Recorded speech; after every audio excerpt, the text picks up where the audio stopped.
You're one lucky chicken. Yeah, somehow you escaped getting caught. Well, hello BAME Farm fans. We are here at the chicken coops. I brought the wrong drill bit. But we're gonna pull the plastic off. That one chicken's lucky because all the old ones moved on. I guess I have the correct drill bit now. They're taking off the plastic skirting, and this is a windbreak. The chickens survived out here pretty much all winter. We put them, hopefully you can kind of tell, there's the remnants of the few weeds, but this is where the vegetables were last year. And so they ate whatever vegetables were left, cleaned up whatever, hopefully weed seeds are out here, hopefully. And there's nothing growing right now, so make it much easier to till up before we put vegetables back out here. Last year, I had tried to get the plastic up behind the metal, and that got to be too much of a hassle, so we just put it on with these fender washers. And it stayed, didn't blow anywhere. So that's good. Just gotta go through, pull screws, put it back on. You guys missed out on taking the chickens away, but I figured that would be a suicide mission of a video. A lot of animal videos can be suicide missions thanks to animal groups who have no clue what they're doing with animals. But the old hens, I put an ad on Craigslist for a couple weeks, sold about half of them. Some people are putting them in their backyard, and some fresh off the boat or across the border folks we're probably going to eat them, but they can do whatever they want when they pay me for them. And the leftovers went down to a butcher shop that was, well, they clean them, and the owner said most of them go to fresh off the boat and south of the border folk because they like a tough old hen to eat. They think there's more flavor than a nice, big, fat, juicy Cornish cross chicken. So we're gonna be here doing screws for a while, and I'll catch you guys on some other big adventure with the chickens instead of just talking while doing these screws, because it's not too exciting, just a bunch of drill action. Okay. Oh, I got one pulled out sort of straight. We're gonna reuse this plastic. This is used greenhouse plastic that I just cut into a nice, it's probably 40 inches or so strip that goes from the edge of the trailer to the ground, and it blocks the wind. I can't see, but the tops of the trailers, like the middle one was tarped, and a windstorm earlier this week kind of started to blow the plastic off. I usually help plug up the holes at the top with some other stuff just to block the wind. And as long as there's no airflow, chickens will be okay in the winter. Roll, roll, roll the log. Over here on this blue coop, we ended up with one layer of plastic. Instead of two, it still blocked the wind. It doesn't look super clean, but I tried to clean out like the big piles of manure that we're collecting underneath the perches. And we got to undo a few of the extension cords for lights out here so we can move the trailers. Hopefully the roof bends to get the plug out. But we're probably going to keep them close here to the barnyard for a little bit in order to keep some light on them and force them to lay. That's the only problem with the pasturing. It's hard to keep light on them. Which, like commercial barns, they got all sorts of crazy light things going. So this is part of the plugging of holes for the winter. We got styrofoam blocks for most places, and obviously the big styrofoam panel is to cover that. We'll probably leave those on until May because it's not going to be super warm. And it probably won't get hot until then, where we're really going to want the circulation at night. Oh, now the joy of picking up all our boards. Since this coop is just covered in a tarp, we end up wrapping it like a greenhouse. And sandwich the plastic behind boards on the side and use a few to hold the plastic on the ground. These decking boards are, well, they're good to have around for various uses. This is one of them, probably not what they were intended for. But they survive being wet and they survive the weather. And being composite, they'll be around a long time. Is it coming off the door? Do I need to climb up there?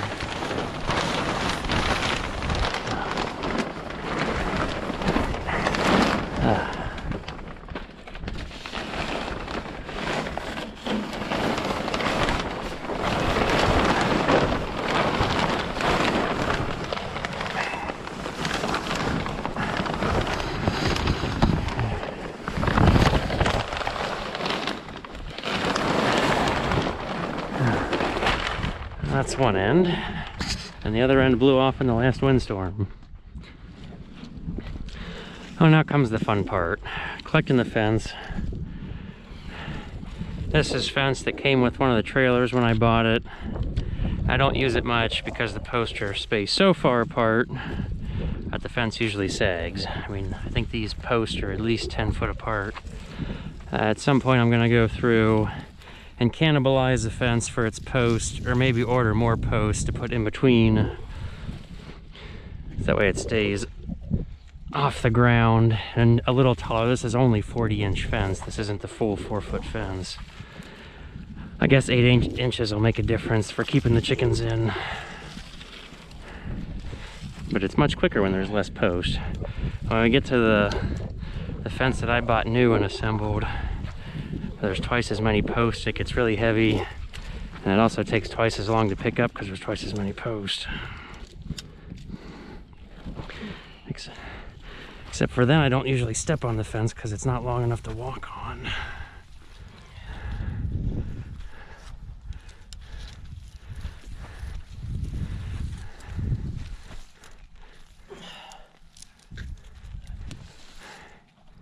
Yeah, I know, I'm stepping on it too. And it's hooked on some of the stubble.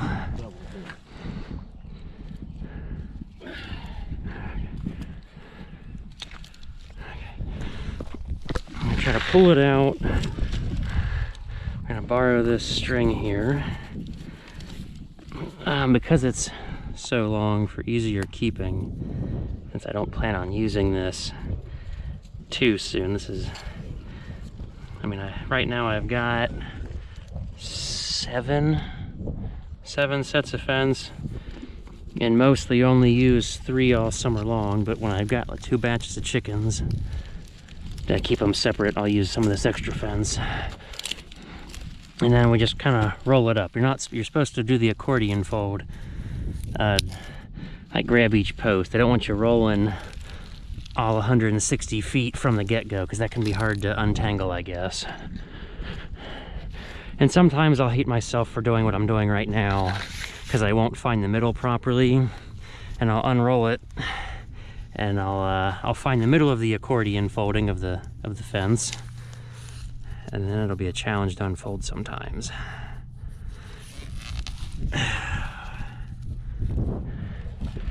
Well, that's pulling up a section of fence. We still got like 3 more to go out here. Really enjoying having Wright's tires to drag this thing out. We're gonna get it up here in the gravel, and we're gonna switch ends so we can back it up by the chickens way over yonder. Moving this thing around is worse than pushing a whole load of hay, because it's so long, but there's quite a bit of weight here in the structure. So it's almost like moving a fully loaded load of hay, except my hitch is kind of short, or I didn't build it with the wheels far enough to the front. I don't know where Dad went. I can't see him. Hopefully I'm not gonna run into the fence, but we're putting this close, so tonight we can grab them after dark, because the chickens will be asleep. So, I mean, everybody talks about cow tipping. You might as well like chicken tip or something, because cow tipping, I've never seen a cow sleep standing up. Chickens don't sleep standing up either, but they're very easy to grab, very docile, and they won't stir. At least not as much as they do during the daylight. They like to sleep when it's dark. That's one trailer here. We're gonna bring another one over. We're gonna get these 500 on 2 different trailers. So we've got one trailer plus another one I gotta go collect for the other 500 coming in a month. Well, we're getting trailer number 2 over here. They're gonna get sort of close. Propane tank's gonna get in the way, but we won't have to walk them so far. And once we get them filled with chickens tonight, then we'll take them over to the new area. We're gonna test how close I can get to the propane tank so we can sneak between the tank and the trailer to load them tonight. I know, chickens, you're getting a view of your brand new home. You're gonna turn into hillbilly chickens living in trailers.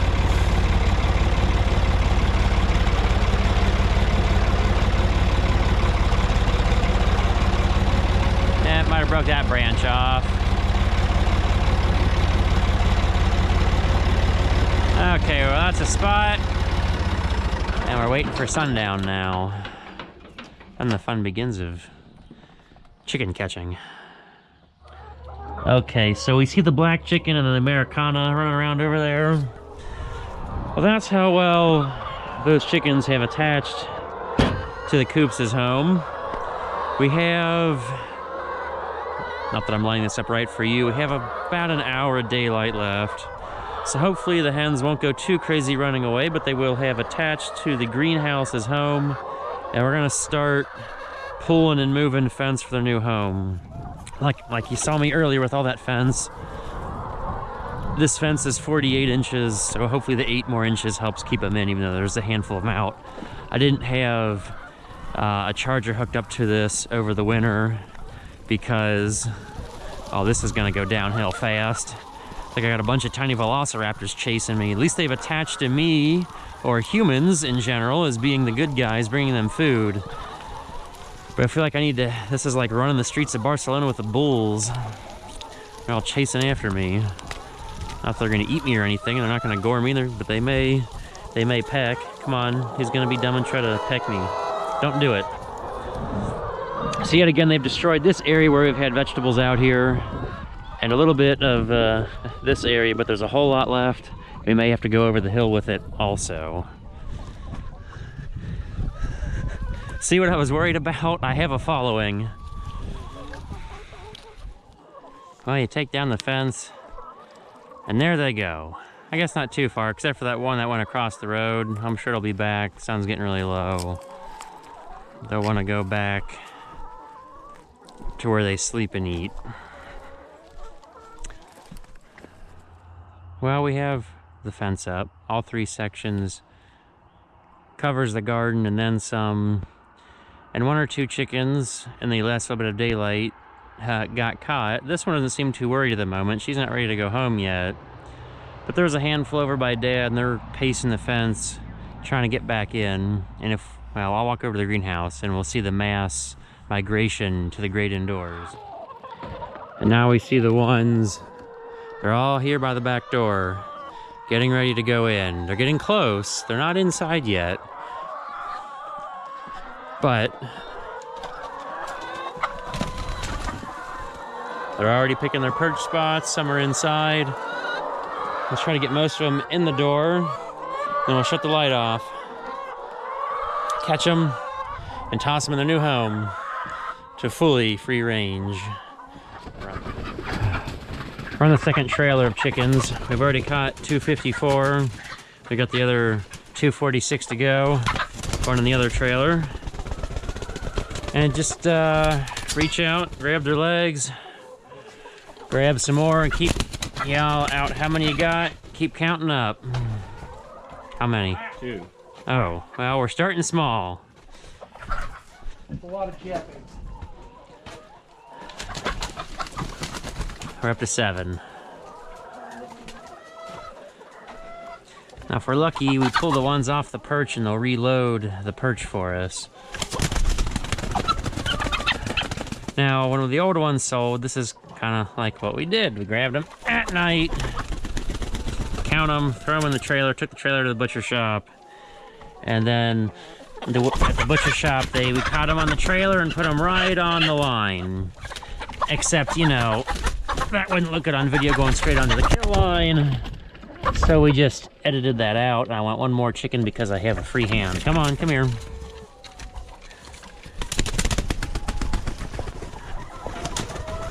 I have George, the flying monkey. Well, you're not a flying monkey.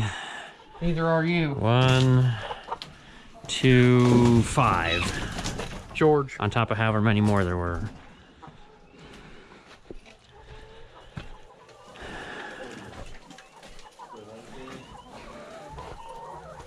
Sorry about this while. Catch, catch, catch the chickens. I'm decreasing on perches because that just gives more obstacles for them to hide behind. I guess a lot of them are going to the uphill side. So I have to grab them up here. Again. Of course, the bird pile is pretty easy too.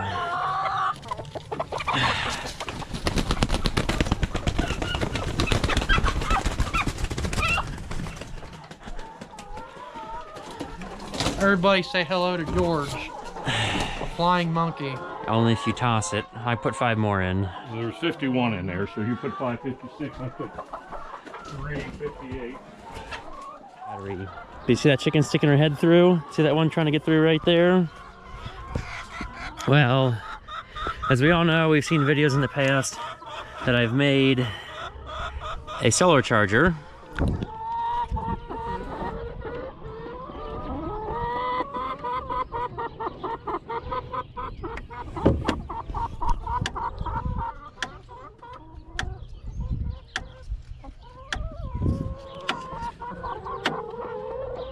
I can't see the light. Somebody touch it. Anybody? So yeah, I got the solar charger. And well, since I'm here with electric, I can put an extra big charger to really train them to the fence. Wanna go back inside? Okay, let's go. Somebody touch it. You were all big on trying to get through before. The chickens are getting the hang of the fence.